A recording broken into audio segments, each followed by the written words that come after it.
All right, we were talking about your time at ABC. Who were some of the other executives that you worked with there? Well, Len Hill was there, Marcy Carsey and Tom Werner were in the comedy side, and Lou Rudolph, now deceased, was also in television movies. But in miniseries, I was just the only one. I ran that department. Did you interact at all with Leonard Goldenson? Who? Leonard Goldenson? Oh, yes. Well, I knew Leonard well. In fact, he was a big champion of Dynasty.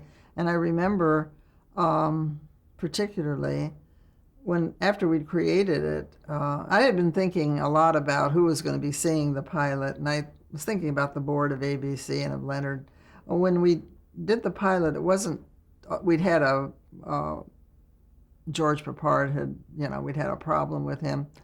And I remember hand carrying the film to New York to show the brass at ABC the film. And I didn't know that mostly that wasn't done, but I did it and I took it. And I remember the screening. And at the end of the screening, Leonard Golison jumped up and started applauding and saying, "This is what my network should be." And that was one of the encounters I had. The other thing with Leonard Goldenson, my other Leonard Goldenson story is I wanted very much to do Masada because I thought it was a masterpiece, and it had been written as a feature script, but they could never get it off the ground. And it was so long that I persuaded Universal to let us have it, but then it required so much money, and I kept asking ABC to give them more and more money. I finally got, and most of the people couldn't understand it or read it, the whole thing. We finally got it on board, and then Leonard Goldenson was going to go to Europe. I was going to the Mideast, and he was going to meet with Sadat and Begin. He was going to have lunch with them. So he calls me up from Paris, and he said, "I want to read that script that you are doing now." So I sent him the script. He calls me back a few hours later. 982 Jews commit suicide at the end of this movie? The network is going to be destroyed. I said, "Don't worry about it. It's going to get the best reviews you've ever had. It's going to be a classic. It's going to play forever. Trust me on this one." And fortunately, it worked out that way. But those are my two Leonard Goldenson stories. But he was always very responsive to whatever you do, and he was really interested. It was kind of a mom and pop store in those days, very different from the verticalization that we have now.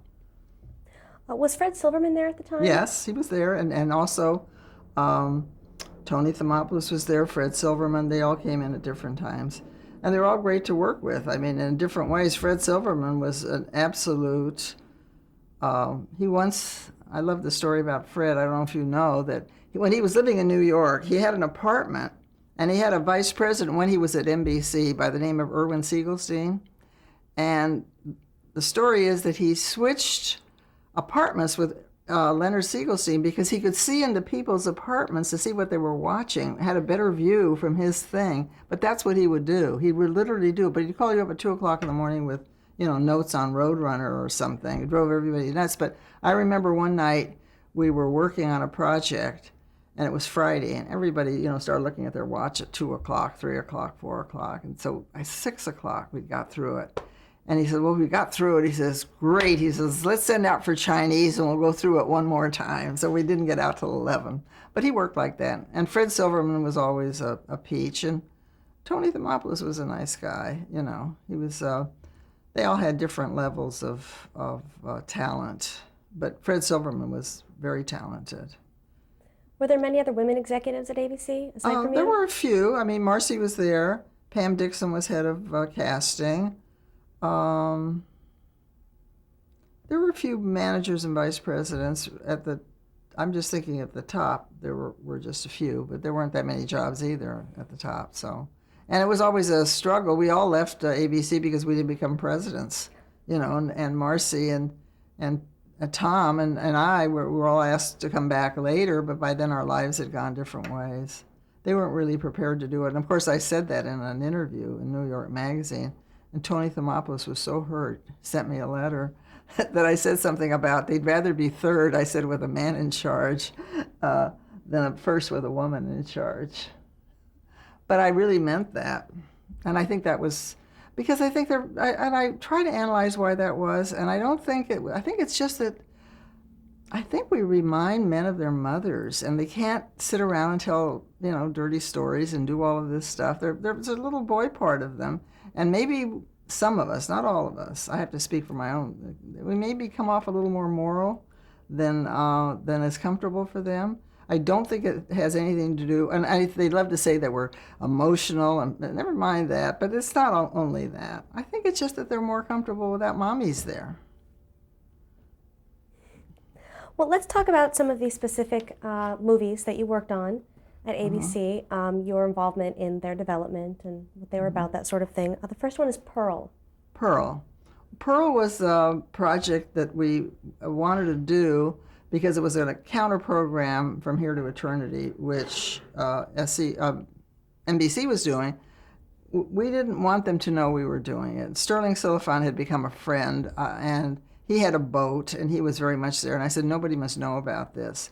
What Frank Konigsberg, the executive producer, did is he went to Fox and purchased the use of Tora, Tora, Tora, which was a great movie. I mean, it was a dud as a movie from a story point of view, but the cinematography was incredible.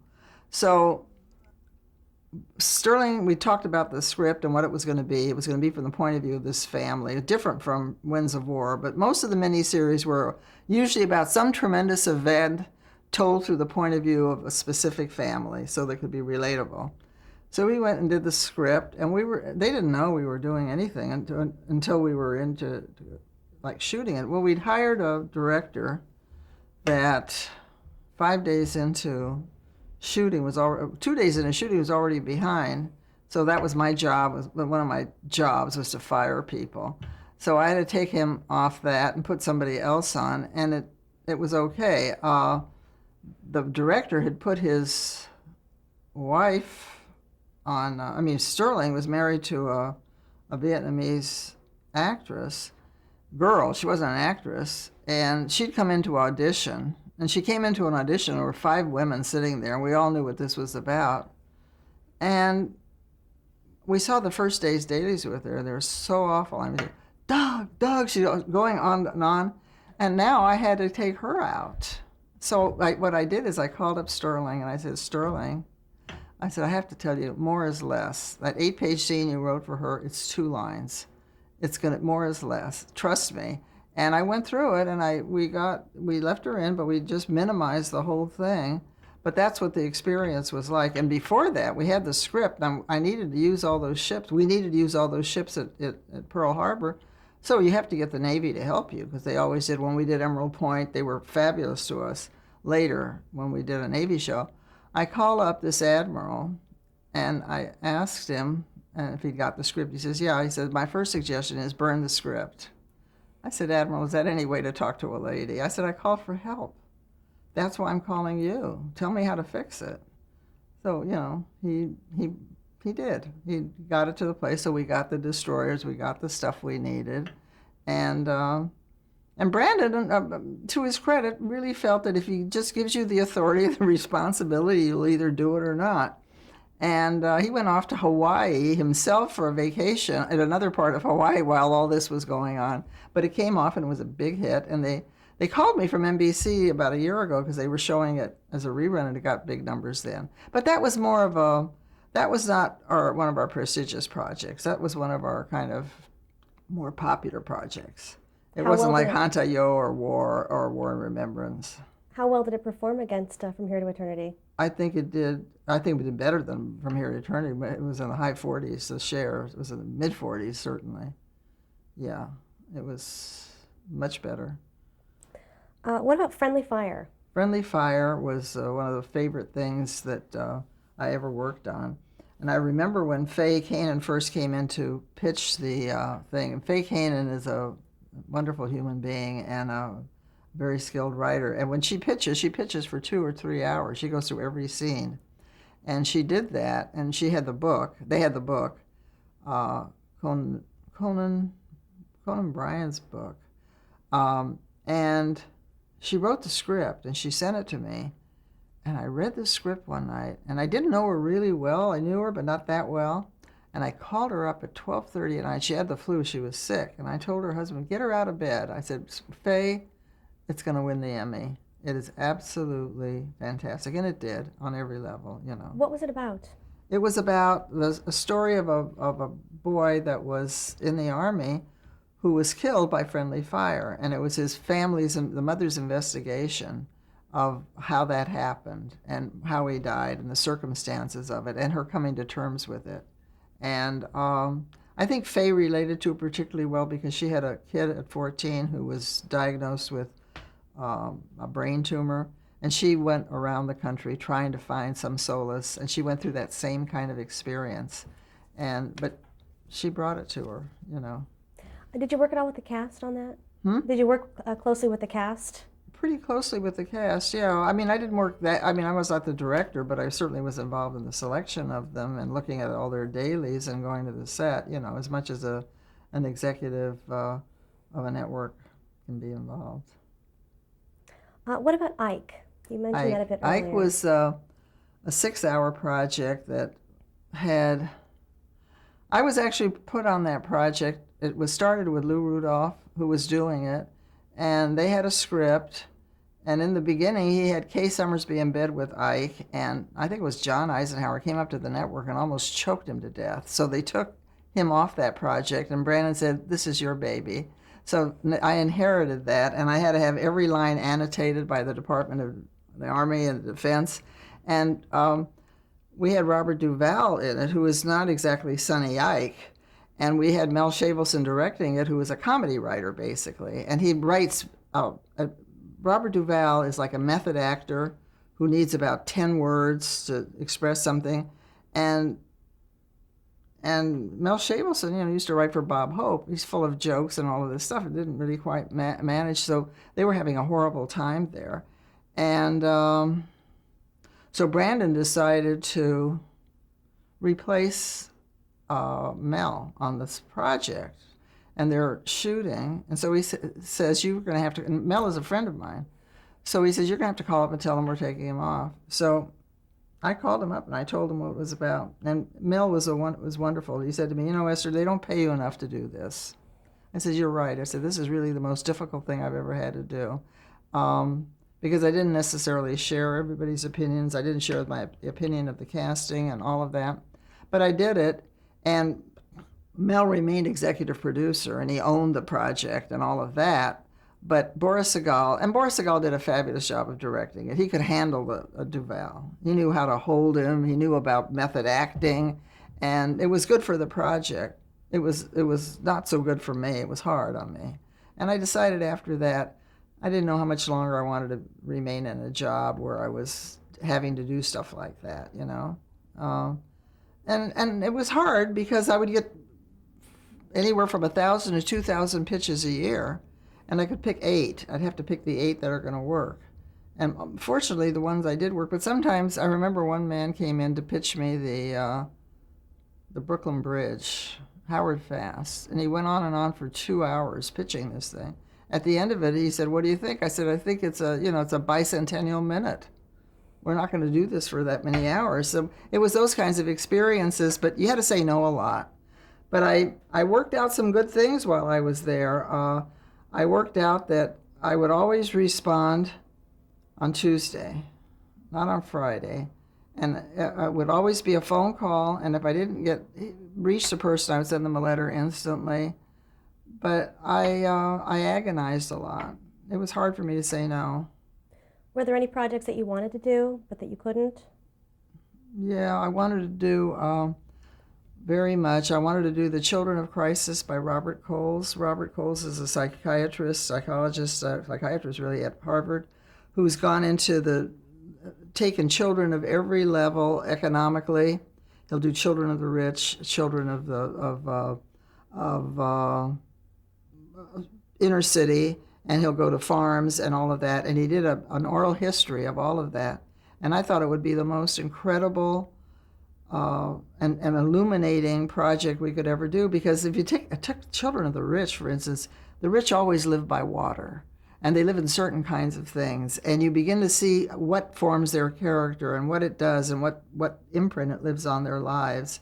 And I think it would have been, and I tried very hard. I met with him. I went to New York. I went to Boston. I couldn't get that one off the ground. And there were a few others. I can't recall right now. A lot of them were good. A lot, it wasn't a question of that they weren't good. There just wasn't enough time and money and room. And you wish that now with all the hours there are out there, you could fill 3 cable companies with that stuff. And some of it was ahead of its time. I wanted to do more with ethnic groups, but they had smaller demographics, and we knew that. But there were ways of getting around that. I mean, it was hard to sell what I sold. Imagine selling Masada, getting them to do that. That was monumental. And some of the others. Well, I did one that, just for fun. Breaking Up is Very Hard to Do, which is just about a bunch of guys who used to work around ABC. It was like a male soap opera who all got divorced one summer and they all rented a house. And we did this thing and it told about all their personalities and their kids. And at the end of the show, we had the real people and the actors and all the kids, and we had this great party. It was fabulous. But it was not something that was prestigious in that sense. It was just a good show. And Brandon let me have a little fun from time to time. Well, another of the more prestigious projects was Roots, The Next Generation. Yes. Talk That about was, that project. I loved working on that. I loved working with Alex Haley, and I loved, we had certain problems in that show because there were skips in time. So we had how are you going to link these hours and how are you going to do it? So we did a little inventing. We invented a baby in one place, a baby between a black and a white person that went to another generation that helped carry the story. And that was my contribution. Those are the things that I tried to help do because I was skilled at structuring.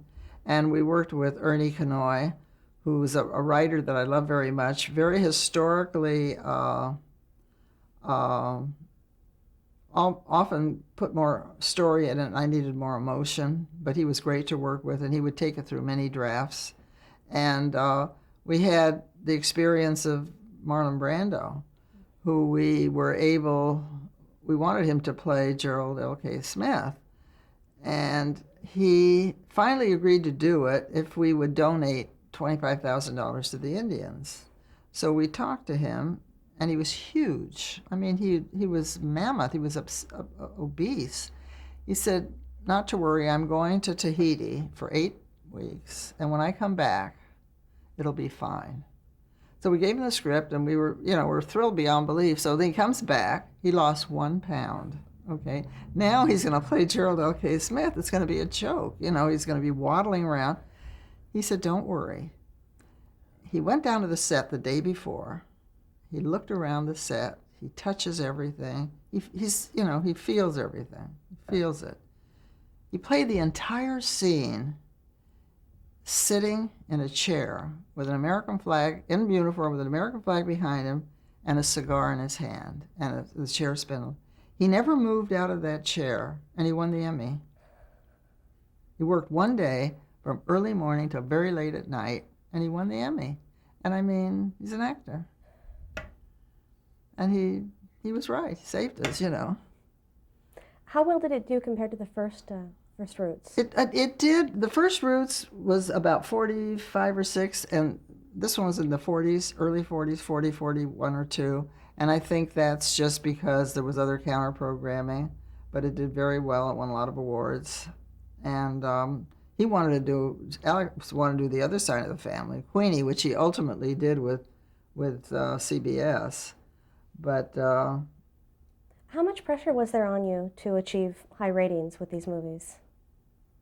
Well, there was pressure that was never my motivation. My motivation was always to make it the best that I could and to do excellence, because I couldn't care less about their, advertising dollars. But there's always pressure for excellence that comes from within. But there was pressure because ABC was not in good shape, and I think that department was kind of keeping the lights on, because we were doing 29 to 33 hours a year of programming like that. And it was all special, and that's what it was. At Winds of War, it was like $100 million. And then they did War and Remembrance, and the writer that we had, Jack Pullman, died in the middle. So they had to get other people. But it was an extraordinary project. They They don't do them quite like that now. They'll do some mini-series, but they do some of them in Italy, or they'll do Gone with the Wind or whatever. Now, you mentioned earlier your contributions to helping the structure of Roots as a miniseries to carry over. What was one key to structuring a miniseries to keep the viewers engaged throughout the entire run? Well, I don't want to overstate my contribution because he's such a good writer. But what occasionally, even very good writers are very intellectual, and there's a farm alliance and all of this stuff going on historically, which is quite interesting. But the audience gets hooked on an emotional part of a story. You know, what happened to the family? What happened to that child? What was their life like? What is the, you know, what is the story of their personal life? So I think with me, it's always the character, keeping people in character, and letting them play that out, and play it out to a way that drives the story, that drives the plot, so that you can get some of that other stuff in, but it comes out through the character and why the Farm Alliance is meaningful to him in terms of where his family's going or what he's doing. So I think it was that kind of thing, more than anything, editing out and picking stuff. There's a lot to making movies, you know, and I know that when I became an independent producer and was financing them, as well as finding the music and finding the components and having to deal with the things that don't work, and then you spend your life in the editing room trying to fix. You've mentioned working on quite a few very popular miniseries during that era. Mm-hmm. Why do you think they worked so well then, and they're really not seen as much on television today? Well, I think first of all, there's a lot more to see, so that people are spread out all over the place. And the way you program them on, you advertise them on certain series that have certain followings. And it's all over the place. You can see The Sopranos 3 or 4 times. It's cable. You're watching CSI, you're watching Amy, and you don't exactly know where to do it. I think some of them do pretty well when they're advertised. And it has to be something that is right for the time.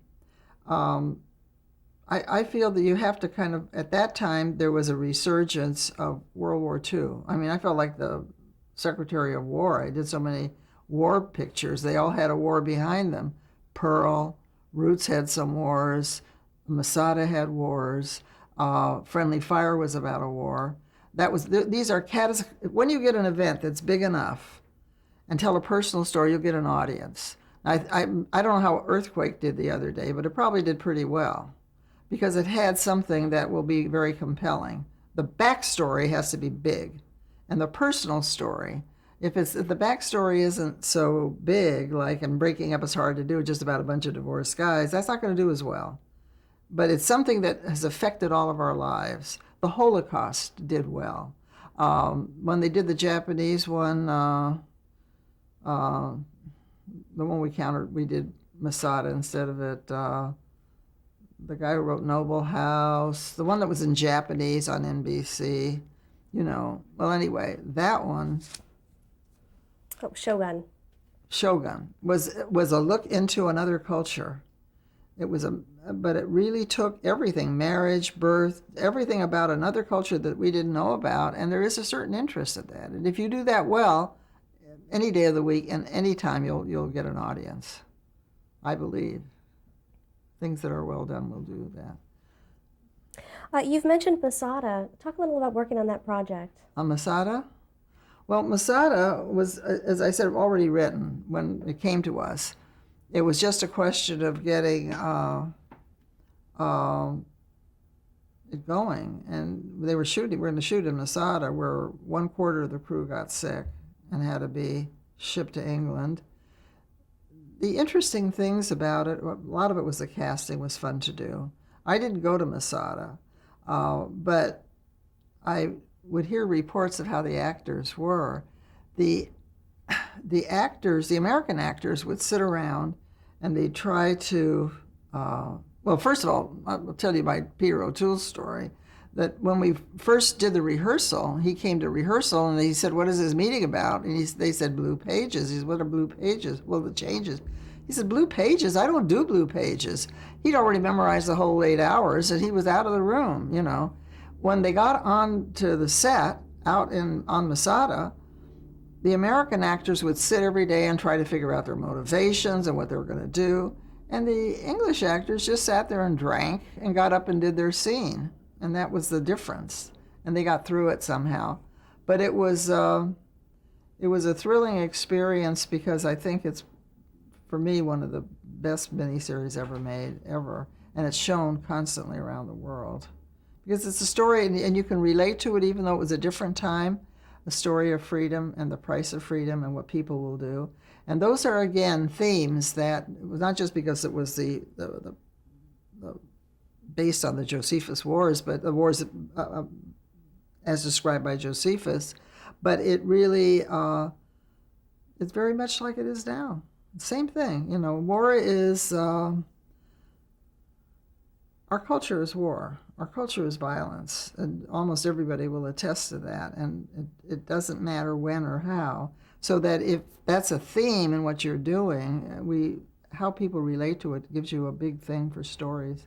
Americans, and in fact, I was talking to the director of the Sundance Institute, who said a lot of the young writers, many of them are just doing the emotional thing, and except in documentaries, they're not dealing with those larger issues, and that's one of the things that they want to be doing. That's one of the things I think miniseries did do.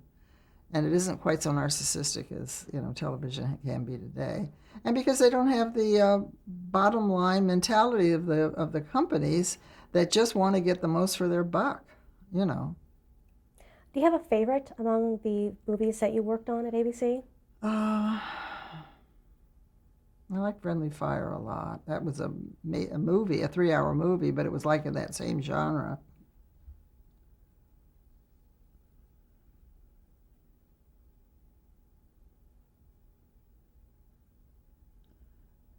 I like different ones for different reasons. Why did you end up leaving ABC? Well, I kind of done it, and I think I was ready to be president. And because I'd done the miniseries, I'd worked it all up, and I had enough work for 5 years. I'd plotted them all out for the next 5 years before I left. I had it all in place, and it seemed to be challenging enough. And I also had a part of me that felt creative, and I didn't know what to do. And Aaron had said to me, Spelling, who'd always wanted to work with Richard and me, come and work with us. And he never did the kind of shows we did. He says, but you can own half of the show. You can actually own the negative, and that'll give you a lot of, creative freedom for the rest of your life. And so I was in the mood to do something fun. So, and one of my daughters had gotten quite ill. I didn't know if she'd had a brain tumor or not. It turned out she didn't. And so I was so exhausted. We just decided to go to Hawaii for 10 days. And I said, well, let's see if we can write the trip off. We'll write something about Hawaii. Well, we couldn't. I said, why don't we do a series that does everything you're not supposed to do on television? Let's write about the rich. Let's write about older women. Not dead mothers and older women. I mean, 40. And let's write about not cities, not Los Angeles, and not somewhere in the Midwest. And we started listing all, and we'd be out on the beach, and we'd be running back to the office, to our room, and it kind of wrote itself by the time we were through. Well, let's stop right there and change the tape. Okay.